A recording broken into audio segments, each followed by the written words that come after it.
Ketika Pak Prabowo selalu menggaungkan efisiensi anggaran, sementara sisi lain, Pak Presiden sendiri tidak bisa menjadi teladan dalam hal efisiensi anggaran. Dan hingga saat ini tuh belum ada transparansi dan akuntabilitas yang katanya membangun hubungan bilateral antara Indonesia dengan Perancis dan penguatan kerjasama strategis di berbagai bidang. Dan penanaman modal asing PMA hanya 1.150,9 triliun alias 47,4%. Bahkan sepanjang 2025, PMA hampir stagnan. Mayoritas uang yang benar-benar masuk adalah investor dalam negeri, bukan hasil kunjungan luar negeri Presiden Prabowo. Ente Dino, hanya 3 bulan jadi wakil menteri luar negeri. Ini Pak Prabowo ini presiden, dan saya ini sudah hampir 2 tahun jadi menteri sekretaris kabinet. Artinya mengunggulkan dirinya, merendahkan Pak Dino. Pada saat yang sama menganggap bahwa dulu melakukan pemborosan, gitu kan? Nah ini Pak Teddy ini rupanya tidak tahu Pak Dino ini. Ini disegani di tingkat internasional, dikenal di seluruh negara dunia. Pada saat itu kebetulan saya ya menjadi pimpinan lembaga negara Indonesia ini. Jadi saya tahu nih Pak Dino orangnya baik, pintar, cerdas, smart, dan tidak ada cacat integritasnya selama menjadi pejabat di Indonesia maupun jadi duta besar Indonesia. Ada. Jadi profesional karir, diplomat karir ya, profesional. Tidak abal-abal, ini bukan kaleng-kaleng. Istilahnya Pak Anies Baswedan, ini bukan figur karbitan saat menjabat. Berbeda kan di negara-negara Konoha lainnya itu kan. Jadi nggak kemampuannya apa, pendidikannya apa, dan jadi pejabat. Gitu kan kira-kira. Jadi tolonglah warga bangsa ini, saya kira ya cukup tahu saja bahwa seluruh warga bangsa ini memberikan masukan apapun pada presiden. Kalau karakter pihak istana masih tetap melakukan pembelaan, tidak mau melakukan perubahan, tidak ada gunanya memberi masukan pada pemerintah, pada Presiden Prabowo Subianto. Ya, mudah-mudahan kenyataannya tidak seperti apa yang disampaikan oleh Bapak Laude Ida itu. Prabowo sudah mau menerima masukan dari rakyat.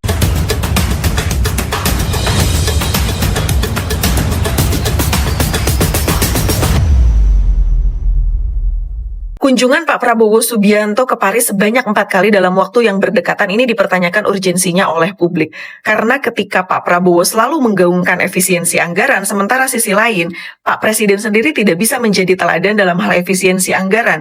Dan hingga saat ini tuh belum ada transparansi dan akuntabilitas yang katanya membangun hubungan bilateral antara Indonesia dengan Perancis dan penguatan kerjasama strategis di berbagai bidang. Dan sayangnya, publik kita juga malah terjebak dengan berbagai foto Pak Prabowo Subianto dan Teddy seolah-olah terjadi di Paris, yang itu tersebar di media sosial, yang ini justru malah dijadikan sebagai sebuah kebenaran. Dalam bukunya Young Baudrillard yang berjudul Simulacra and Simulation dan Teori Hyperreality, ini memang secara sengaja publik dialihkan dari realitas substantif menuju realitas yang artifisial untuk memecah konsentrasi publik. Dan seharusnya dalam kondisi seperti ini tuh pemerintah sadar, dalam sistem demokrasi yang sehat, anggaran APBN yang dikeluarkan itu untuk kunjungan kerja diplomatik seperti yang dilakukan oleh Pak Prabowo saat ini, itu wajib dipertanggungjawabkan melalui output strategis yang transparan. Dan ketika tidak ada penjelasan resmi apa capaian konkretnya, apalagi kemarin kan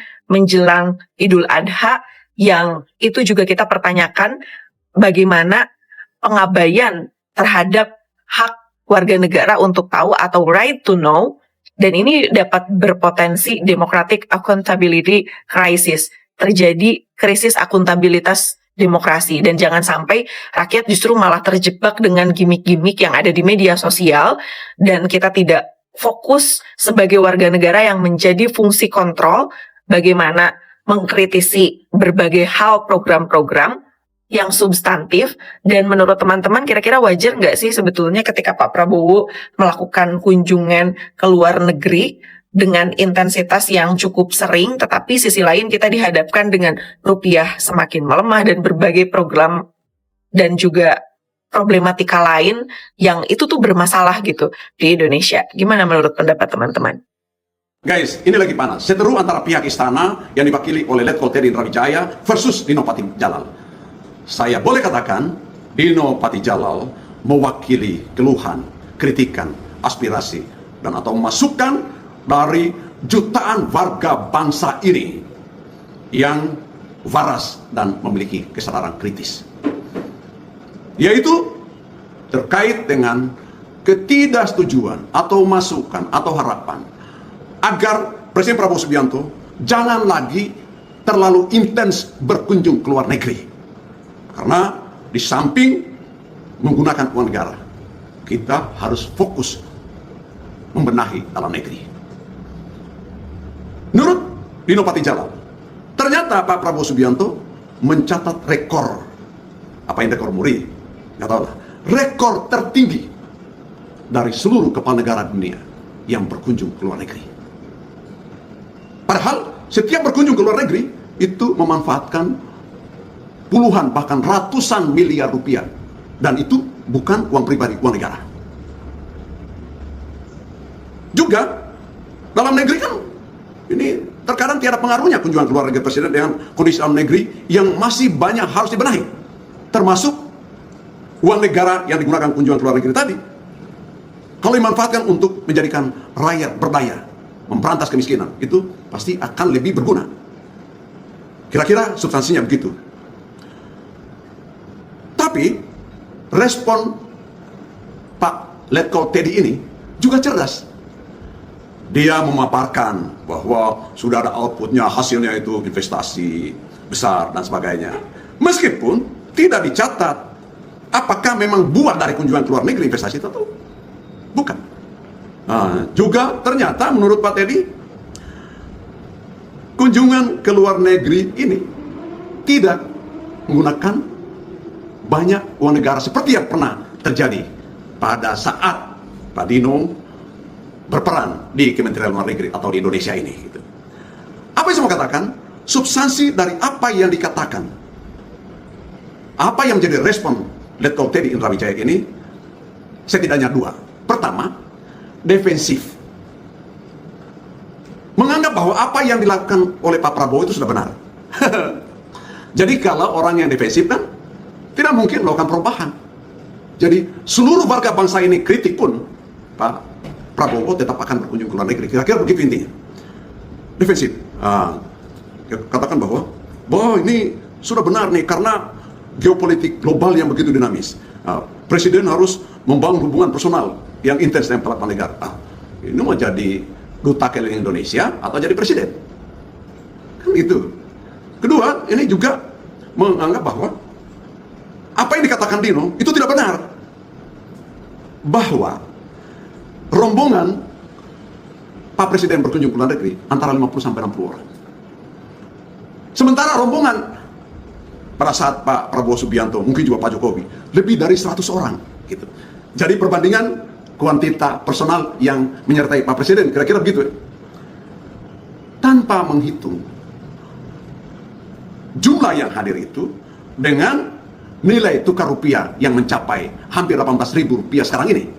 Kan gunakan dolar di sana itu kan, Pak Teddy ya. Bukan uang rupiah yang digunakan di desa-desa itu, bukan, tapi dolar. Jadi kalau sudah lebih dari 50 kali, katakanlah setiap kali berkunjung 50 miliar sama dengan 2,5 triliun, kira-kira begitu. Tapi itu angka perkiraan saya. Pak Teddy harusnya menjelaskan berapa anggaran yang digunakan, anggaran negara loh, yang digunakan selama pada waktu kunjungan ke luar negeri, mulai pertama kali sampai terakhir berkunjung di saat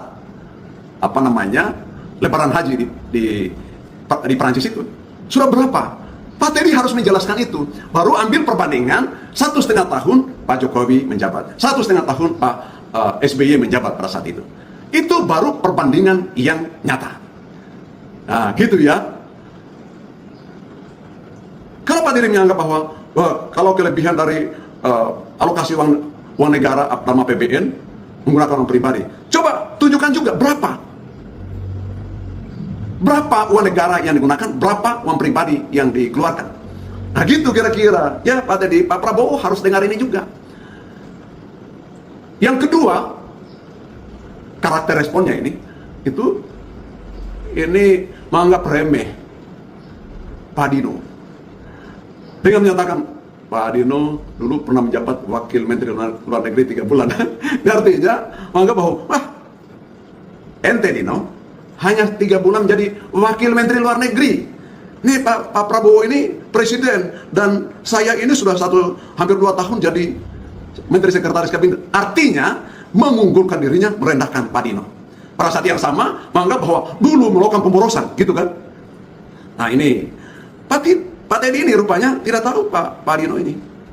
Ini disegani di tingkat internasional, dikenal di seluruh negara dunia. Pada saat itu kebetulan saya ya menjadi pimpinan lembaga negara Indonesia ini. Jadi saya tahu nih Pak Dino orangnya baik, pintar, cerdas, smart, dan tidak ada cacat integritasnya selama menjadi pejabat di Indonesia maupun jadi duta besar Indonesia. Tidak ada. Jadi profesional karir, diplomat karir ya, profesional. Tidak abal-abal, ini bukan kaleng-kaleng. Istilahnya Pak Anies Baswedan, ini bukan figur karbitan saat menjabat. Berbeda kan di negara-negara konoha lainnya itu kan. Jadi nggak kemampuannya apa, pendidikannya apa, dia jadi pejabat. Gitu kan kira-kira. Jadi tolonglah, warga bangsa ini saya kira ya cukup tahu saja bahwa seluruh warga bangsa ini memberikan masukan apapun pada presiden. Kalau karakter pihak istana masih tetap melakukan pembelaan, tidak mau melakukan perubahan, tidak ada gunanya memberi masukan pada pemerintah, pada Presiden Prabowo Subianto. Gitu. Lagi rame video Pak Seskap Teddy menjawab video Pak Dino Patijalal. Tapi ada poin dalam video Seskap Teddy yang dengan jelas memutarbalikkan fakta. Dia menyebut total investasi selama 1,5 tahun pemerintahan Prabowo sebesar 2.430 triliun. Sampai di sini Teddy benar. Tapi kemudian Teddy membanggakan investasi itu sebagai buah diplomasi luar negeri Presiden Prabowo. Nah, ini yang menyesatkan. Faktanya 52,6% atau 1.279,1 triliun dari investasi itu berasal dari penanaman modal dalam negeri, PMDN. Penanaman modal asing, PMA, hanya 1.150,9 triliun, alias 47,4%. Bahkan sepanjang 2025, PMA hampir stagnan. Artinya mayoritas uang yang benar-benar masuk adalah investor dalam negeri, bukan hasil kunjungan luar negeri Presiden Prabowo. Makanya saya pernah membuat video sebelum ini, Presiden Prabowo gagal menarik investasi asing dibanding dengan masifnya perjalanan ke luar negeri. Bila dilihat dari hasil investasi asing yang masuk, judulnya Presiden Prabowo gagal membawa masuk investasi asing meski sering ke luar negeri tanggal 9 April. Kementerian Investasi dan Hilirisasi Badan Koordinasi Penanaman Modal BKPM juga mengakui realisasi penanaman modal asing PMA sepanjang 2025 hanya tumbuh tipis 0,1% alias stagnan dan sangat anjlok bila dibanding pertumbuhan PMA tahun 2024 yang mencapai 21%. Soal kunjungan ke Jepang dan Korsel, Seskap Teddy juga tidak menyebut masih komitmen investasi, melainkan langsung mengklaim kunjungan Prabowo ke Jepang dan Korea Selatan kembali langsung ada investasi 575 triliun. Klaim itu juga palsu dan menyesatkan. 575 triliun itu baru komitmen bisnis di atas kertas, MOU. Belum masuk sebagai realisasi investasi di BKPM. Tidak ada 1 rupiah pun dari angka itu yang tercatat sebagai langsung masuk dalam data resmi. Apa yang disampaikan Seskap Teddy bukan sekedar overclaim, itu penyesatan publik yang disengaja. Teddy sengaja mengaburkan antara komitmen dan realisasi, serta menyematkan prestasi PMDN, investasi dalam negeri sebagai hasil diplomasi luar negeri demi narasi politik yang gemerlap.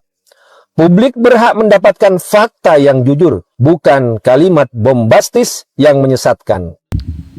Bismillahirrahmanirrahim. Assalamualaikum warahmatullahi wabarakatuh. Halo, apa kabar sahabat Hai Channel dimanapun berada? Semoga sahabat selalu diberikan kesehatan lahir dan batin oleh Allah Subhanahu wa Ta'ala, dan senantiasa selalu dimudahkan urusannya setiap hari ya, termasuk mudah dalam mengais rezeki. Amin ya rabbal alamin. Sahabat HS Channel, sepertinya ini perseteruan antara pihak istana yang diwakili oleh Seskab Teddy dengan seorang diplomat karir, diplomat bukan diplomat kaleng-kaleng dan karbitan, Bapak Dino Patijala ini semakin memanas ya. Dan ada beberapa komentar yang sangat bagus yang disampaikan oleh para tokoh bersama seorang aktivis yaitu Ibu Neni Nurhayati ya. Dan tokoh ini diwakili oleh Bapak Laude Ida ya, yang merupakan mantan wakil ketua DPD RI, dan beliau termasuk saksi hidup barangkali ya, yang mengetahui banyak tentang Pak Dino Patijalal ini karena waktu itu sama-sama menjadi salah satu pejabat di negara ini gitu ya, atau salah dua begitu ya. Dan jelas ya di sini saya menamakannya istana versus rakyat ya, atau kawaras rakyat, meminjam istilah dari Bapak Laude Ida. Dan Bapak Laude Ida juga menyampaikan bahwa jika ya negara atau istana atau pemerintah ini defensif terus, maka akan sulit sekali untuk bisa menerima masukan dari rakyat. Setidaknya itu yang disampaikan oleh Bapak Laude Ida. Ya, mudah-mudahan kenyataannya tidak seperti apa yang disampaikan oleh Bapak Laude Ida itu. Prabowo sudah mau menerima masukan dari rakyat. Apalagi tadi yang kita tahu bersama bahwa Bapak Dino Patijalal ini menyampaikan kritikan dengan data ya, kritikan by data, bahkan sampai dengan solusi ya. Padahal menurut saya ya, mungkin karena Bapak Dino ini adalah seorang pejabat ya, jadi yang menyampaikan solusi. Tapi kalau rakyat yang membayar pajak untuk menggaji mereka, ya cukup saja memberikan masukan dengan data. Solusinya silahkan yang dibayar oleh pajak itu yang membuat atau mencari solusinya, ya nggak ya? Ya begitulah, semoga tayangan ini bermanfaat untuk kita semua. Terima kasih sudah menyimak, terima kasih sudah menonton sampai tuntas.